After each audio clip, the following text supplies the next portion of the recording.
Hey, what's up, guys? Welcome back to Maker's Viewpoint. This is episode 12. My name is Dylan from the YouTube channel Woodbrew, and I'm joined as always by Chris from Toolify Hey, everybody. and Justin from You Can Make That. Hey guys. So, what have you guys been up to? Start with Justin. I think I always start with Chris. Lately, I've been packing up, so I'm joining the trend like everyone else, and we're actually gonna be moving temporarily. We're remodeling the house, so like all the other YouTubers, we're packing up, we're moving. So I'm trying to batch out as much projects as I can, film them, and keep them kind of in the vault. Because on top of that, I'm gonna be moving to college this August. So I'm gonna try and have videos stored then, so I can release them constantly while I'm at school. But the most recent project I did was like a one-day build thing, and it was kind of spontaneous. I saw a video on how to build a vacuum cannon from a YouTuber called Nighthawk and Light, and I thought that was super cool. And I went and bought all the stuff, did it all the same day, and it did not work at all, like whatsoever, not even close. Didn't even fire. Nothing happened. So I filmed the entire thing, and I kind of it's been filmed I think for almost a month now. I've had it, and I was talking to other content creators, and they basically got me around to, they're like, look, you got to edit, you got to post it. Who cares? Yeah. Post some of your fails. So I'm finishing up editing it. It should be out this week. Hopefully by Friday, that's when I want to release it. But it's gonna be pretty funny. So it's a complete joke, the whole video. It's not supposed to be taken seriously. I looking back at it, I think I know I did it wrong, but I'm just lazy to fix it, and I don't want to spend more money on it. So that's about it. And then That's a lot of stuff. Yeah, and then just smaller projects. I mean, packing and all that stuff is a lot, but it's more just time consuming. It's not actually like enjoyable. The other stuff, like building that cannon, took, I don't know, a few hours to do, and then other projects, just a couple hours here and there. It's just I just got to dedicate each day trying to pack a little bit more. That's about it. So are you finding, because you said that you are trying to film some videos in advance and then have them so that you can edit and release later. I've tried to do that, and it did not work out for me. Are you? Yeah, no, that's Is this working? I have two videos that are half edited and half finished because like I never actually finished the project, because I tried doing that. I tried planning it out, and I'm like, here, I'm going to work on one project while I'm doing the other one and try and do it back to back and film and then have one so I could save it later. And I just never ended up finishing the project. Other stuff kept getting in the way, and I just never finished it. So I'm trying really hard to do it. Yeah, usually it never works for me. I give people huge props who can just do that. I know I usually can't do that. So this is all new to me. And if it works, it works. You'll be seeing videos if it works. If it doesn't work, you won't be seeing videos. Well, if you manage to pull it off, I want to learn how you did it, because I'm not disciplined enough, or you're just more disciplined than me in that case. But it's all magic. It's all magic. Where are you off to? Where are you going to be off to college? I got accepted to the University of Cincinnati, Ohio, and I will be there for the next 4 years, doing technical direction or technical production. So even though I'll be away from my shop at home, my major is basically me living in the school shop, which is going to be awesome. So, I mean, they have CNC machines. They have an entire room dedicated to just airbrushing and painting and metal fabrication and animatronics and hydraulics. So it's going to be fun. It's going to be really, really fun. Yeah, that sounds great. Cincinnati, I mean, that's like a, what is it? I think it's an 8-hour drive from me. So yeah, it's about a 4.5-ish hour plane ride from California. So it's a little farther. But overall, I think I'm going to like it. I like cold, and everyone's like, oh, you're going to be in a shock for the weather. And no, I like cold. I mean, I was born in New England, and my family left New England because the whole joke is they hated winters. So I'm interested to see what it's going to be like, but no, I'll enjoy it. I think I'll have a lot of fun. Hopefully. Chris, what have you been up to? All right. I guess it's been a few weeks since we've talked, but I'm just going to jump ahead to the exciting bits and tidbits, which is that this weekend, so that would have been July 8th and 9th, there was a local, sort of like a maker fair. It's actually called the Makers Festival. So that's the annual Toronto Maker Fair equivalent. It used to be, like a few years ago, it used to be a Maker Fair event, but for reasons that are not completely clear to me. They had to, because it's hosted at a public library, and everything's got to be not for profit. The Maker Faire system is not compatible with the requirements for using this space. So now they call it a Makers Festival. For all intents and purposes, it is basically the same thing. They have some number of booths there. It's a decent space. Like that's the Toronto Reference Library, which is like, it's like 5 floors or something crazy inside. So they occupied 3 of the 5 floors with makers and booths and tables. Kind of fun to see that kind of thing take place there. They had this was exciting for me, but they had a drone area inside the library. They fenced off a pretty large section, like a living room sized area, with this net material. So they were flying drones inside there. That was pretty fun. And yeah, I actually ended up having my own booth there. It was a lot of fun, a lot more fun than I expected such an event to be, because there were a lot of young kids and just people that were really fascinated by so I brought along my knife sharpening robot. That was the main project I had to demo, and some of the other little woodworking jigs that I had built over the years that I've been running my YouTube channel. But most people didn't care too much about those jigs and that stuff. It's really, hey, what have you got? What does it do? And a shelf pin hole drilling jig, not very interesting to too many people, but a robot that sharpened knives, I mean, yeah, people stop. What do you think your number one question was that when people kept coming up and talking to you? That's a good question. Really, the number one question was probably, so does it cut stuff? Or like, well, yeah, number one is, what does it do? Number two is, does it cut stuff? So evidently it wasn't immediately clear what this thing is doing. But yeah, after that, after some discussion, some people will go deeper and ask how I made it. Some people were interested in some of the parts and the electronics. I mean, it's really quite amazing. There's one really young maker, like literally, was super sharp and knew exactly what everything was in the project. It was like, so that's an Arduino Uno, that's a motor controller board, a motor controller shield, and those are linear actuators, and that's Lego over there. And like, he was really, he impressed me a lot. So I got to talking with him for quite some time. And they even they had me do like a little presentation. That was the first time I've spoken to, well, some kind of a crowd about the topic of making, and just it was a very open presentation. But it was a half-hour time slot on the 3rd floor of the library. They were doing presentations there to just speak about some of the things, some of the project. The intention was to talk about what I had brought. So I showed some of my videos. It's really cool being a YouTuber, because then you have like video of everything that you do. So you're asked to do a presentation. I actually didn't have any time to prepare for that. But the morning of, when my dad was driving me to this thing, like, I spent 20 minutes in the car and just threw together my videos in Final Cut and chopped them up, made like a little montage the power of YouTube and of highlights. Yeah, it was pretty neat. I would not be able to do that any other way. And the talk, it's one of those things. I'm not naturally a very good speaker, so it was one of those things where I wanted to talk about answering the question of how I get my ideas. Like, really, a lot of people ask, where do you get your ideas from? And by asking that, they mean, why are your ideas so good, and why are mine not as good as yours, right? That's the sort of stigma that comes across.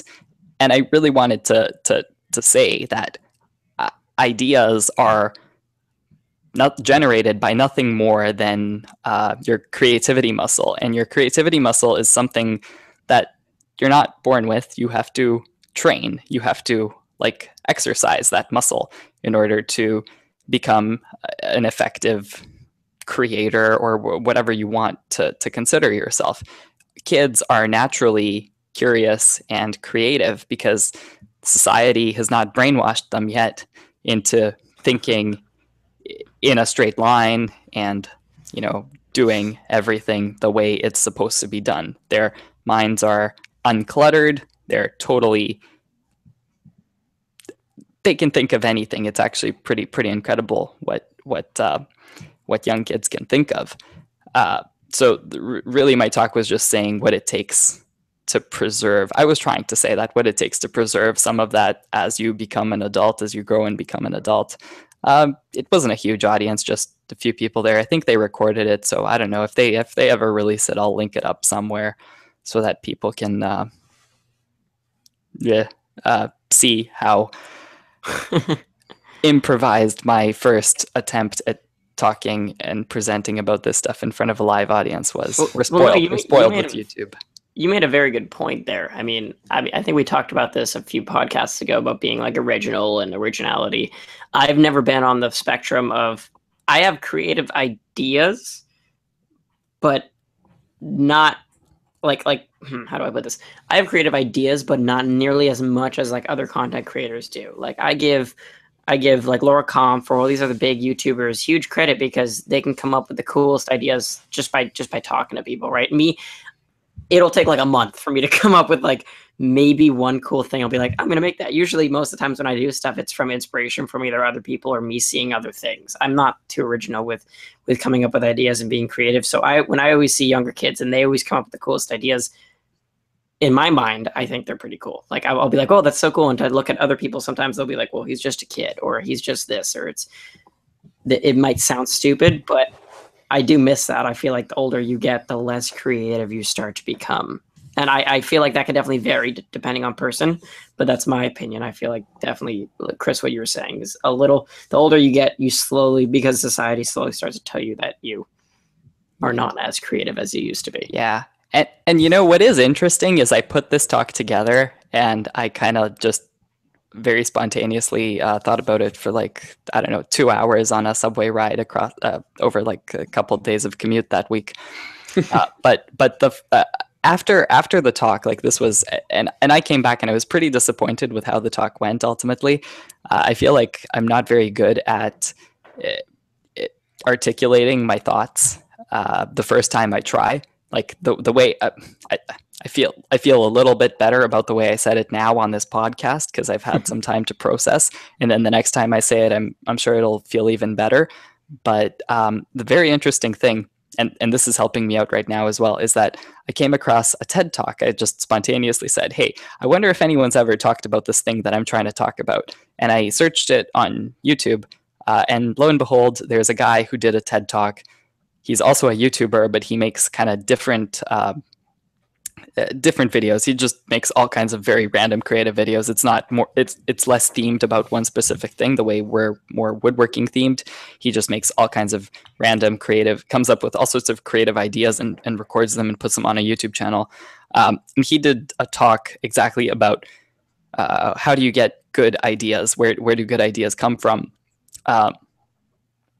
And wow, it was like, yes, that is exactly what I wanted to say as I was watching that. It was like, I was speechless for a second because it was, I really want to meet that person. I got to get the name of this now so I can actually share it with you guys. But I will definitely put a link in the show notes.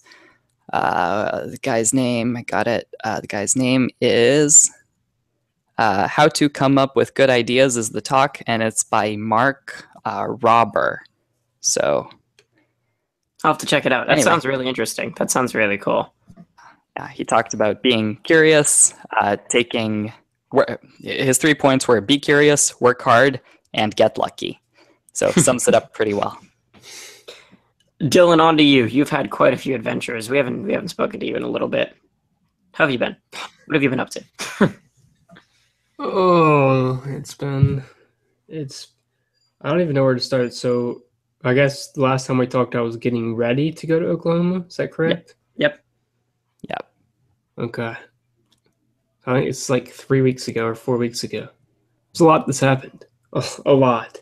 It feels like it's weird. It feels like it's been like a year or something crazy. I've just been traveling like crazy right now, but all right. So we were going to this event in Skiatook, Oklahoma, and that was about I think 13 hours worth of travel or something like that for us. So we decided to go ahead and basically break in the van really well, and we instead of leaving the day before the event, we left several days early and we went to Arkansas first. We did a hike called Hawksbill Crag. I highly recommend it if anyone ever gets the chance to do it. You can search it online. It's a pretty famous place. I believe it's in Arkansas. Pretty sure it is. It's either in Arkansas or Oklahoma. I'm getting the two blurred pretty badly now. But anyway, it's a really, really great hike, especially for beginners, because it was like, I think it was 3 miles, maybe 2.5 miles, something like that. So it was really pretty easy. You can get there in like a half an hour or a little bit more, And the views were spectacular. We ended up, funny side story of this, we ended up backcountry camping there because it was free. So we hiked that evening and we spent the night. We were going to wake up to it at sunrise. Well, we get everything set up down there, and there's no one around. Like, this place is kind of in the middle of nowhere, and we hadn't seen anybody in a while. So we're like I said, there's no one for probably 100 miles. And Molly was a little bit hesitant about doing this. First time she's ever like truly backcountry camped. We've done a lot of camping in campsites, but it's not the same. So she's a little bit nervous, and then it starts thundering and lightning in the distance. And we're like trying to make the decision of whether we want to leave, pack everything up, and try to make it back down or stay there. And we ultimately decided to stay there because we thought we would probably get caught in the rain if we didn't, which it never ended up raining that night. But in the middle of the night at like 2 a.m. probably, I wake up and I hear like basically a small animal outside. And I knew what it was. It was a raccoon. I could tell it was. It was just eating like some of our leftover food. And it's like, I hope Molly doesn't wake up to this because she's going to get freaked out. And then all of a sudden, that dang little raccoon starts screaming. I've never heard one scream like this before, but it screamed like 3 feet from the tent, and Molly is dead asleep and just shoots straight up. And it sounds like a cub, like a black bear cub, like scream or growl or something. And she like freaks out, and I like grab her and I'm like, Molly, calm down. It's a raccoon. Calm down. Like, don't freak out. And she was so tired that she literally just like hit the deck again and pretty much fell asleep pretty soon. But that's terrifying. That almost ruined her, I think, for really roughing it in the backwoods. It freaked me out because I was like 100% sure it was a raccoon, and then all of a sudden it just did this like belch and like scream, just crazy gut-wrenching thing. I about shot through the top of the tent when it did it. Yeah, raccoons were So evil. yeah, that was people. That's the first. Yeah, that was like the first thing we did on that trip. Then we went over to Oklahoma into Tall Mountains, and we did like a crazy 10-mile hike in 90-degree weather on what's called Charon's Wilderness Trail or something like that. And it's actually like a horribly maintained trail. There's a really cool scenery and awesome stuff, lots of red rock and just really neat scenery. But we ended up like getting lost like 50 times on that trail. and it took us like all day to do, but it was a lot of fun, and got a lot of really, really great pictures from it. Then from there, we drew the Skiatook Oklahoma event, and that event, there was a whole lot of like speculation around that. Have been a little bit of, a lot of people were a little bit like concerned that it wasn't going to go off well, and there wasn't going to be very many people there, or the weather would mess up. That was hands down the best woodworking event I've ever been to, hands down. And I've been to a lot, and I've been to a lot of fancy ones with lots of money involved, and this was hands down the best one.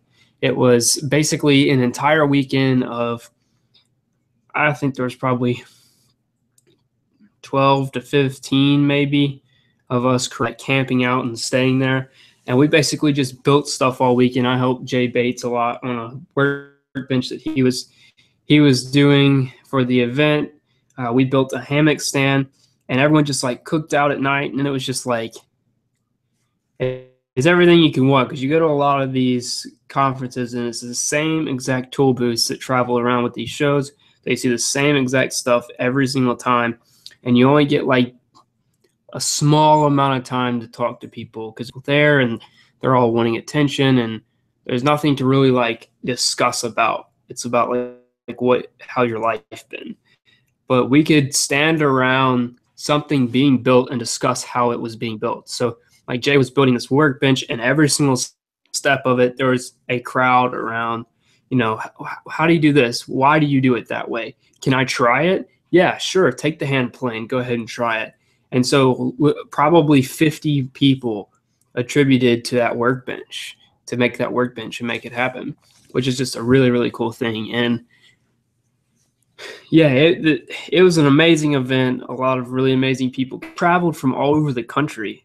There was people there from California. There's people there from Florida, like every part of the country. There was people there from. Jimmy drove from New York. So it was a really, really awesome event. And I really hope that they do another one next year. There's already talk of it, and they're talking about maybe moving it. I'm not really sure. But needless to say, wherever it is, if it happens again, make plans to go to it. I would recommend skipping out on one of the bigger name ones and going to this if you can, because it may not be like as nice of an arena or a place, but the interactions you're going to get are going to be way more valuable than any of the other shows, and it's going to be a heck of a lot more fun because you're not going to be on your feet all day. You're going to be able to sit back and relax in a chair and have a drink in your hand and just basically hang out with all the guys and girls and build some cool stuff. So yeah, get one of your viewers to plane your workbench while you sit down and enjoy a cold beer or something. Yeah, I don't drink, but living life right there. If you're gonna come and plane my workbench, then I'll have a beer. Dylan, you briefly went over this. So last time we talked, you finally did it. You're looking at your wood brew van, and you did it. You bought it. You briefly went over it. How was it? This is the first, this is the real maiden voyage that it went on? So yeah, first of all, congrats to doing what you said you would do, because you actually fully followed through, and yeah, you said you would, and you did, right? We did that. We established that in the last episode, but yeah.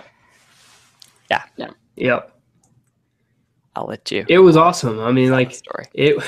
So I'm not even finished with exactly what all we did, but so from Skiatook, instead of coming home, we decided to go to Colorado, which I'll get to. But after going all the way to Colorado and then coming home, we put 4,400 miles on that van. So we I've put 5,000 miles on it in the first month that I've owned it. That's a lot of miles. Yeah. So yeah, and no problems, nothing's wrong with it. It worked flawlessly. We ended up, I did this on my Instagram story, and I'm thinking about making a video about it. But we had been sleeping out of a tent, and then we actually slept in the car 2 nights, in the front seats, which was not fun. And we ended up going to a Home Depot in Colorado and buying a sheet of plywood, and we made a bed while we were on the road to sleep in that would get out of the way and then fold down, and we could sleep on it. And it worked perfectly. Like it basically like changed our entire thought process of how we were going to convert this van. And it was $30, like $30 sheet of plywood, and we had a fully functioning converted van, basically. That's awesome. Yeah, you should make a video on that, even if it's super simple. Perks of being a woodworker. Yeah. Yeah. And I had all the tools with me. I literally had every tool I would ever need. And I just got Home Depot to cut it. I needed it to 7 feet long. They cut it to 7 feet. I threw away the extra piece I had and slid it in, and it was pretty much done. Like I'll have to get some pictures and video of it. I know I'm going to make a video about it just to show people that like you could just grab a piece of plywood if you have a car and this would work. Yeah, it's that easy. But yeah, so the van was awesome. I'm absolutely loving it. I'm super, super excited to convert it. There is talk, and this is not confirmed yet, but there is talk that we will be bringing it to the Makers Fair in Atlanta this October. That's October 22nd, I believe. The Southern Woodworkers have secured a booth. That's a group I'm sort of a part of. And there's talk of us bringing it to that show and having it set up to where people can check it out fully converted. Because in the next couple months, that's what our main focus will be, is converting this van. And we've already finished the design process of it, and it looks like it's going to be pretty awesome. It's going to be like nothing I've ever seen before online, and I think it's going to be probably the most functional, small-scale van conversion I've ever seen. So I'm super excited to get it done and get that out there. Document all of it. Don't leave any out. It's going to be awesome. I mean, my whole plan behind this is to monetize, the whole process, and hopefully make a lot of my money back off the van and our travel. So there will be very detailed stuff about it. And I'm also making a set of plans that basically people could build this thing and drop it right into their van and even pull it out when they don't need it. So it's going to be pretty darn sweet. I'm so excited about it. And I guess let's get back to the crazy trip. Yeah. Actually, sorry, I'm just going to jump in and say, because this might be useful to some viewers. You mentioned that you cut that plywood at Home Depot and like you left the scrap over there. Pro tip, Home Depot actually, in my experience, at least the local one here, they keep those scraps. And if you ask, you can actually get scrap offcuts from panels that people don't want for free. Totally off topic, but yeah, the one where we are, they have a whole like back section, and if there's a spray paint like purple dash on it or somewhere on it, it's like 75 to 80% off. It's like you pay nothing for it. Yep. Yeah. Anyway, back to the story. Back to the excitement. Yeah, so it's our final day at the trip, a trip that was supposed to be 2 days long that we turned into 5 days long. We're like getting ready to come home. Molly's on her phone and she goes, Colorado doesn't look that far away. And I'm like, never been to Colorado. I've always wanted to go to Colorado. How far away is it? And she's like, oh, it's only like 9 hours away. Well, obviously it's 9 hours the opposite way. But we made the decision in about 30 minutes that we were going to go to Colorado. And then obviously had to start looking at mountains as we're on the way to Colorado. Found out that Mount Elbert is the highest peak in the Rockies, the second highest in the continental United States. And we sort of set our sights on it and said we were going to climb it. Molly's first ever major hike, first ever anything really of that sort of nature. And so we drove straight to Denver. We spent the night in a Walmart, and that was very sketchy because, believe it or not, there are like thousands of people who live in vans there, apparently. Yeah, yeah. And the whole like overnight parking thing is not really a thing there. Everyone's, put up signs about it and stuff, because literally you'll drive down the road and every like 10th car you see is a converted van. It's pretty amazing actually, but it was semi sketchy. So we stayed in Denver, and then we drove from Denver to a little town called Buena Vista. Buena Vista, I think that's what it's called. This was a really, really cool town, and it was right at the foothills of the Rockies, and it had like everything you could ever want. It had a bunch of like really, really cool shops in it and great little food places. We stayed at a campground there. We woke up at, make sure, I think we woke up at 1 a.m. because we wanted to hike. We wanted to be on the top of Mount Elbert for sunrise. So we woke up at 1 a.m. We drove to the trailhead, which is like a 40-minute drive. We get out, it's about 30 degrees outside, something like that, with like a 10-mile-an-hour wind. So it was like frigid. And the only thing we brought on this trip was shorts and t-shirts. So prior to that, we had to find a jacket and a pair of pants.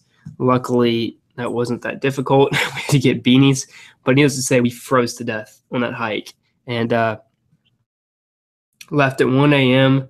It was about triple the difficulty rating that they had online for it. It was about 1,000 feet of elevation gain per mile, and we started at like 10,000 feet. The mountain is like 14 and a half-ish. It's like 100 feet less than Whitney. I think it's 14,440 feet, something like that. And yeah, it whooped our butt. So we were, instead of being at the top at sunrise, we were about 3/4 of the way, and we watched it from the hillside, and that was one of the best views of my life for sure.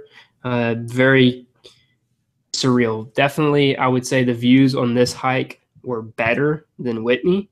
Yeah, and just so you guys, if anyone's listening to this episode and they haven't listened to the podcast about Mount Whitney, that one's actually episode 9, but I kind of made a mistake and didn't release that one on time. So that's going to be going out at the same time as this one. So heads up, if you're interested in climbing stories, there's a really good climbing story about Mount Whitney that Dylan climbed a couple months ago now. Definitely. That's how he got hooked onto this thing. Yeah. Just wanted to add that in there. It sounds a little similar about the whole jacket situation too. I remember that. Didn't you guys have to go out and we don't do things prepared. That's not really how we roll. Anyway, I think around 12,000 feet, Molly started feeling altitude, and I was like running up the mountain. I've never felt better at altitude in my life. And we'd actually stayed a day and a half at 10,000 to actually properly acclimate this time, instead of like Whitney where we didn't acclimate, and that's what killed us pretty much. And so anyway, Molly, like, she struggled pretty much the whole way up with altitude. She'd never been above probably 8,000 feet, and that was like the day prior. And before that, I don't think she'd ever been above 3,000 feet. So it was a major thing for her, for sure. And anyway, she persevered, and we just took it slow, and we ended up making it to the top at like 9 a.m., I think, something like that, and stood in Colorado, and it had the best view I've ever seen in my life. Like 25-mile-an-hour winds that were going to pretty much going through my skin and into my soul, and then like 14,000-foot peaks everywhere you could see, all snow covered. Luckily, we didn't run into any snow on that trail. Most of it had burned off. It was just in the gullies and stuff, but it was insane. It was a major accomplishment for me that I actually was able to do that, and I can't believe, like, I'm so proud of Molly. I've said this before on social media, but like, that's a really, really big accomplishment, because going into it, it was supposed to be like an 8 mile hike or something like that round trip. I think it turned into like a 12 mile hike, and it was straight up, literally straight up. It was 1,000 feet of elevation per mile. So that's like, if you were to look at the grade, that's about like that. And that's like the whole way. So just walk stairs for, I think it was, what is it? Let me make sure I get this right. I think it's about 4,000 to between 4 and 5,000 feet of elevation gain, something like that. Yeah, see, I get winded going up like just 2 stories, not even. Okay, I don't even know how you guys could do that. Yeah, like you haven't done any special climbing training ever, right? You just did this spontaneously, and you're just you're killing it. Yeah. It's really I impressive. mean, Molly's never done anything. Molly, like I'm not saying that Molly didn't exercise. She's she's a pretty fit person, but like I exercise often. She doesn't, and she. I mean, if you were watching, we live streamed somehow or another. We had internet up there, and if you watch the live stream, I'm like, "Oh my gosh, this is amazing, Molly! What do you think?" And I turn around, and she's just like collapsed, and she's just like, "It's great. I can't breathe, but I made it." And yeah, it was unreal. I mean, thankfully, she never really got any sort of altitude sickness. Never really had any symptoms of it, and mostly was just winded. And obviously it becomes much more difficult to do things up there because you have like 20% less oxygen or something crazy like that. Right. I'm just going to say it again. I'm extremely proud of her. Like that's probably the equivalent of most people running a marathon or something. It's not a lot. easy to it's do. It's very, very hard. No. So how long does it take you to recover after a climb like that? A day. It's not that bad. I think what it is like you feel like it's a lot worse than it is because of the altitude. Like if you were to do the same hike at like 1,000 feet, you wouldn't feel it in your lungs. You'd feel it in your legs versus you feel it in your lungs up there and not your legs, if that makes sense. Like you feel like you're not getting air up there and you don't even focus on the rest of your body, if that makes any sense. So it's, like I said, it's an 8 mile hike and it's straight up, but what makes it really, really hard is just not having air. That's what is terrible about it. But the crazy thing about this hike, which was kind of cool, is that so we started at like 2 and it was 30 degrees outside. When we made it down the mountain and when we hit the tree line, it was like 85 degrees. There was that much of a temperature change. It was insane. And so you started off like, I mean, just shaking because you're cold, and then you came down to like sweating. It was very odd. And it took us like 4 hours or 6 hours to get down, and it was only supposed to take like 2 hours. And I carried a pack for both of us. So I carried just my big pack and I put stuff in water in it. And so when I was coming down, it was like going up, I was like fine. I was like, oh, let's go. Like I'm like feeling better than I ever. And Molly was like feeling it pretty bad then. And then when we started coming down, it was like the complete opposite. She was starting to get more air in, and she was like, oh, this is great. Let's run down the mountain. And I was like dying because I had this pack on. Because like when you walk back down it, it's just really rough on your knees when you have a heavy pack. Yeah. You didn't drink enough water on the way up to lighten the load? You didn't drink enough water on the way up to lighten the load? You're supposed to empty it out when you go to the top. Chug it. Yeah. Yeah. Yeah, well, we had to save it for 4 hours back down too. So I think we had like 3 liters of water each. We did pretty good. We drank about half and half way up and down. So, but water's heavy. Water is really heavy. And then I brought like all of my camera gear, which I didn't use, which is dumb. That's okay. Well, you'll learn from these. This lag is killer. Y'all probably don't see it, but there's like a on our end, 12-second hard. lag or 6-second lag. Yeah. I feel bad because I used So to you do go it to when we talk and used then to do someone's this. cutting you off. Yeah, when Yeah. we used to start, I would always cut you off. I feel bad. Now I'm like trying to plan out when I think there's gonna be pauses up ahead. So when I start talking, it'll catch up into the pause. That's my whole goal. I'm pretty bad about interruptions today, but No, you're fine. I think you're fine. It's just hard. Yeah, so that was an amazing experience. I'm so glad that we got to do it, and I'm so glad that Molly did it because I mean, she said it to me like 5 times since we got back. That was like the coolest thing ever, and that's like the biggest thing she's ever done. So I'm glad that we made the go over there. And then it was like a 22-hour drive home, which was rough, really, really rough. But we Round of just released a applause. video. for There's the hike and everything. Yeah. thanks, guys. I'm impressed. I would not be able to do that. Yeah. We just released a video on Woodbrew Life that is about the trip. Now that we have nothing from the SkyTook event because the whole entire time we were just there. Like we had to be in the moment. It was just amazing. I had intentions of filming stuff. I think everyone had intentions of filming things. I was gonna say the good And thing then, is like, no one did. Again with the whole lag. You're with so many other content creators that everyone so at least I think 5 to 6 people got full video coverage of the entire thing. There's so many live streams going on. Cool. I know Jay Bates got really good videos and stuff like that from where I was here in California, catching up, watching them. That was really cool. They looked really cool. Yeah. But yeah, so we got like a 2-minute sort of cinematic overview of the climb and a couple other hikes that we did and sort of just the overall trip. It's pretty cool. You should go check it out. It's on Woodbrew Life. And we just released a video of building a hammock. It's the same hammock stand. I mean, we built the stand, not the hammock. But it's the same one we built in SkyTook at the Video Woodworkers event. And it turned out so good that we were like, we've got to make a video of it. We actually filmed parts of it at the event, but it wasn't enough to like make a great video. So we came back home and built it. It's like $25 worth of 2x4s and it looks amazing.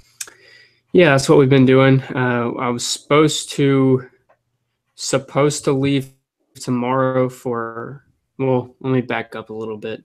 I just got back yesterday from like a 3-day adventure with a bunch of my buddies.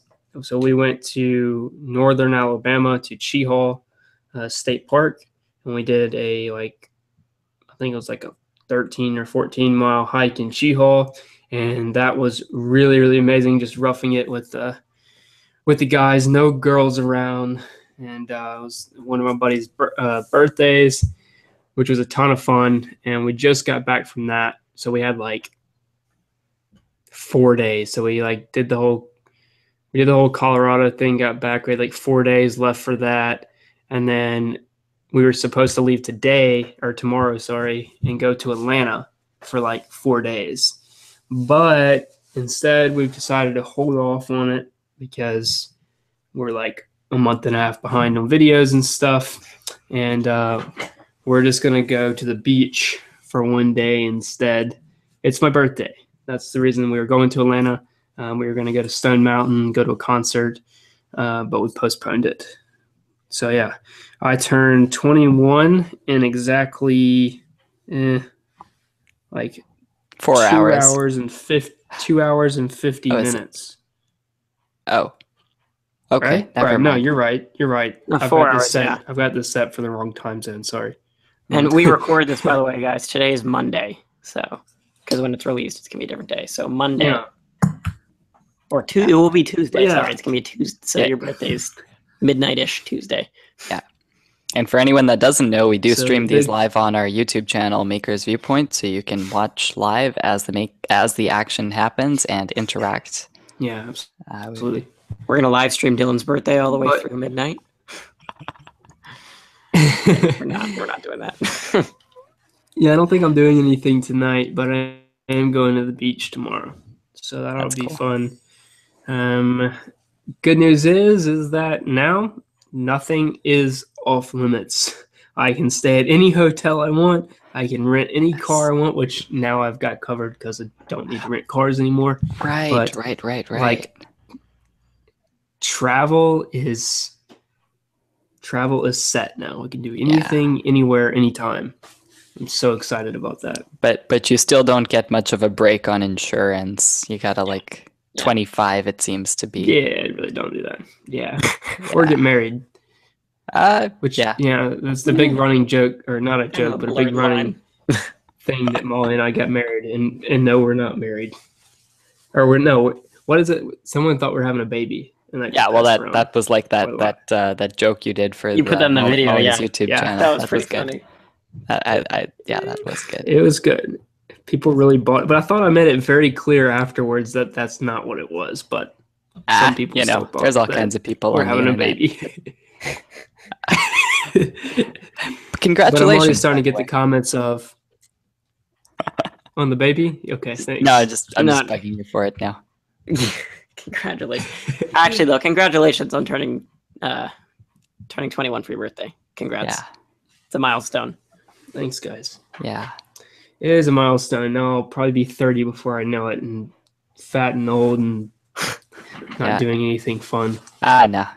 You'll drive some more miles and climb another stone. Yeah, if you're staying where you at with the athleticness and climbing mountains, you will not be fat. You might be old, but you're not going to be fat. Since you mentioned the Walmart I'll tell you what the big thing.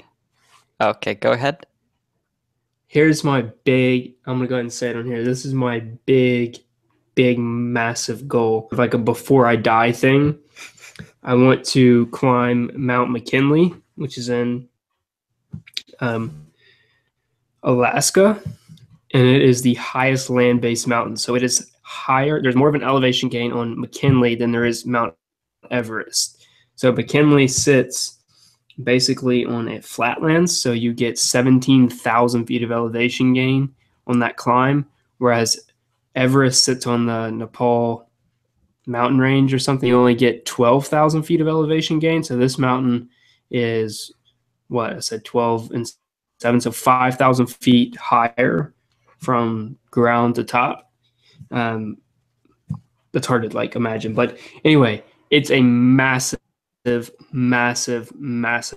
I think it's 21 or 22,000 feet tall. Holy cow. That's the ultimate goal. I want to stand on top of that. And that's a very, very, very expensive trip. So it'll have to wait. But it is on the radar for sure. I think it's going to cost about somewhere between 10 and 15 grand to climb that mountain. Wow. Because you have to buy about six to 10 grand worth of gear. Yeah, but just imagine the bragging rights. Climb that. Been there, done that. We're gonna need a lot more patrons. Yeah, exactly. That's our next goal. Patron goal. Okay, get done or McKinley. Yeah, and then after McKinley, then I'll just have to do Everest. Oh yeah, it's a downgrade, but whatever. But hey, at least you're saving on hotels. You've got your van. That would actually be pretty funny. Someone's like, "Hey, are you prepared for Everest?" You'd be like, "Yeah, no, this is gonna be easy." I already did 5,000 extra feet of elevation. No big deal, bud. Try me. How long are you supposed to take to climb that one? About 2 weeks. Would you do it by yourself, or would you do it with a buddy? I do it with a guide service. No. I mean, obviously, I mean, would you want to do it with one of your close friends, or do you want to just do it solely on your own with a guide service? I would really hope to, but like I said, it's 10 to 15 grand, so aligning that might be a little bit difficult and getting the right person. Luke is about the only person I know who would be remotely capable of doing that. So yeah, I would love to. Yeah, that would make it a million times better. Actually, I think that's probably the only way I would do it. I don't know that I'd do it by myself, but that mountain requires the guide service is not for taking you up the mountain per se. It's because that mountain requires a bunch of fixed ropes and a ridiculous amount of preparation prior to a climb. And it's extremely dangerous, and they have when you buy a guide, you're kind of like signing up for like a insurance plan and, you know, a safe passage up it, and less of like, but I guess you could say. So that one is one that for sure you need a guide on. A lot of other things you don't really need a guide on. Like one mountain that I would love to do, but it's kind of expensive and you don't get a lot for the money, is Kilimanjaro. Kilimanjaro is a I think it's a 20,000 footer. I could be wrong, but it's really really high, and but it's like, I mean, it's not really a big deal. I shouldn't say it's not a big deal, but it's like there's a lot of people who just hike that up that are like 60 years old, and you just take like a week to do it, and it costs a ridiculous amount of money to do, because like getting there is like 4 or 5 like very expensive flights. But that is one that I would enjoy doing, but it's not on the top of my list. I'm kind of going on a tangent here. No, But, not at all. Cool. That sounds really cool. I doubt very many people are interested in this. I mean, this podcast is really about following your passion and finding your passion. Oh yeah. Finding your passion first and then following your passion. It sounds like you're totally on the right track for that. So I think what my hope is that we can do through this show is inspire more people in the world to do what they love. And that's all that matters at the end of the day. I agree. Okay, we're getting towards the end of the... Oh, sorry, go on. Quick I said this because you said that. It's important to note that you don't have to have one singular passion too, because a lot of people think they have to find one thing and devote every bit of energy into that one singular thing, but that's totally not true. And like the more things you do, the more you're going to figure out what you actually really love to do. And maybe 10 years from now, you'll find what that one thing is that you want to devote like the rest of your life to. Maybe. But I think it's very important, especially when you're young, to try like as many things as possible, because that's the only way you're going to figure out what you like and don't like and what you're truly passionate for, because every single thing you do is going to have a blockade at some point that's like requires a lot more energy to get over. And when you get to that point, that's when you decide like, how much do I really love this thing and how much do I really want to commit to it? But yeah, I 100% agree. Okay, so now that's getting towards the end of the podcast. One of my good pals, Justin Christensen, contacted me, or he didn't contact me. He contacted a bunch of other podcasts. He and Andy Berkey were challenging a scroll saw off. I guess that's what you can call it. They're having a scroll saw challenge, and it was against. It came down to him and Berkey, but there was a bunch of other enterings. First off, they're all amazing. We're gonna leave links down in the description to the photos, but they were all incredible. But part of the deal was the podcast would help judge. So it came down to, like I said, Justin, I think he did 2 entries, and Mr. Andy Berkey did 1, both of which were incredible. My pick, I think we should go around and say which ones we like out of them. Like I said, the pictures will be in the description, so you'll see what we're talking about. But Justin did a really cool buffalo leaning up against. It's a picture frame with a buffalo it's like half bone, half fully furred buffalo. I don't know how do you say that. Buffalo leaning up against a picture frame. It's very hard to explain. Yeah, it is. It's really cool. It's really, really cool. You just got to take a look at it. It's really incredible. It's incredible talent. He did another one where it was a bird. Same type of thing where it's a bird with bones, so it's almost a skeleton but not. Andy Berkey did this really cool picture of this guy's face, all cut out with a ton of individual pieces. I can only imagine both of them. I can only imagine the time it went into making these. So out of you guys, which one is your favorite out of those 2? Well, we'll talk about the other ones that we like more as well. We can point out some ones. Like I said, I think there's 7 or 8 other entries, all great ones. But out of those 3 that we just described, which ones do you think you like? Yeah, so my pick is good. I really like the bird. Did we just try to talk at the same time? I It's think super so. lagged. It's fine. It's Yeah, it's Okay. lagged. But I really like the bird and the skeleton. Just the way the wood grain behind that also pops out. I mean, and first let me say that to me, like all of these look like I can't actually imagine how one would fathom to even start making this thing, let alone, gosh, like make all those different scroll saw art uh, portraits. I don't know what to call them. I'm trying to say, but it's not a portrait. It's like It's art. It really is art. It's yeah, it's do incredible. the Yeah, it's scroll saw art. art because to me this looks like it's 3D printed or like CNC. Um, There is no detail left out. but God, it's amazing. Uh, that's my pick. Dylan. I like the buffalo. I like the bird equally as much. I really, really enjoyed Berkey's, but what got me more so than detail is I feel like those two have like a more significant meaning, and I haven't heard that, but I would be really interested to hear what the story behind them is, because it seems like it's like showing, like depicting something further than just the art form itself. That's the reason I like them. I really enjoyed. Also, there's like a Batman one. It's Joker.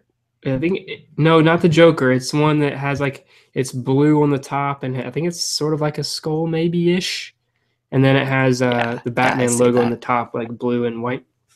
Yeah, I really like that one. There's a lot of detail in that one.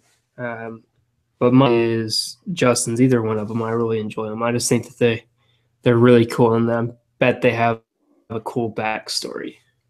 like they're also good. It's actually really It's hard hard. to Yeah. pick Yeah, I one, mean, but They're I also could unique too. I couldn't do any of those in a million years. So yeah, keep that in mind. These are like insane. It really These is. for real look like a laser cutter did all of them. You got to check them out, guys. Link, they will all be in the description. I'll make sure. But like we said, all of them. There is a Joker. That one was all hand painted and was incredible. I mean, Yeah. you'll see that some of them will have the photos next to them, and then their version, and it will look almost identical. It's ridiculous. The Joker Berkey, one, you cannot tell the difference. yeah, you can't. You really can't. Berkey, I love yours. I think it's super, super cool. And the amount of pieces that went into that is ridiculous. But I'm gonna have to agree with Dylan on this one. I think my favorite one too is the Buffalo. Sorry, dude. I love it. I absolutely love it. There's the color that went in. It's super clean. It's crisp. The colors that went into it. It's incredible. It is truly a piece of artwork, and it, like Chris said, it looks like it was either laser cut. It's super precise. Those are our picks. We have a forum, I'm pretty sure, on our what is it? On our website? Is that what it is? Or our Patreon? yeah, Yep. that's what they're called, websites. If you guys have any comments, feel free to add them to that about which ones you guys think you like. We will relay them on to Justin. Or if you're in the I Like to Make Stuff group on Facebook, he is very active there. Please feel free to contact him and tell him which one you guys think you like out of it. He has a whole list on one post of all the pictures. So that'd be pretty cool. Yeah, sweet. So, Justin, where can people find you if they want to know? You more can find about me your channel? everywhere. Now, you can find me on most social medias. Instagram, I'm very active on that. Please feel free to contact me through there. I will probably reply in the next minute. Facebook as well. They're both under my name, Justin Levine, and then YouTube as well is my channel, Justin Levine. You can make that. Chris, what about you? Yeah, I am under the brand Toolify on YouTube, Instagram, social media, and toolify.ca. Dylan. What about you? I am Wood Brew. Look, Instagram is sort of turning into an adventure, an adventuregram more so than woodworking. I've already gotten plenty of comments on there and on YouTube about when we're going to start woodworking again. But if you're into that stuff, we've been posting some like really epic photos, past like progress pics on woodworking. There's been some insane shots of mountains and just all around cool stuff. So if you're interested, go check that out. like I said, we just posted a video on Wood Brew Life. It's about our trip. And also, we just finally posted a project video on our main channel about building the hammock. And we have another really cool, I'm going to go ahead and talk about it for a second, modern bench that we built. It's with WD-40. I'm awaiting the final, have to get approved for it to be actually sent through and uploaded. But it's really, really cool. It's a very minimal tools required project. It's basically a 5-gallon bucket full of concrete in a singular 1 or 2x12. All you need is like a circular saw to make it in a sander. It's really cool. It's a very accessible project that looks very, I don't know, high class, I guess you could say, or whatever. So yeah, be on the lookout for that. Hopefully it'll be released in the next week or two. Just depends on when they get back to me. But yeah, that's where you can find me. Sweet. Yeah, awesome.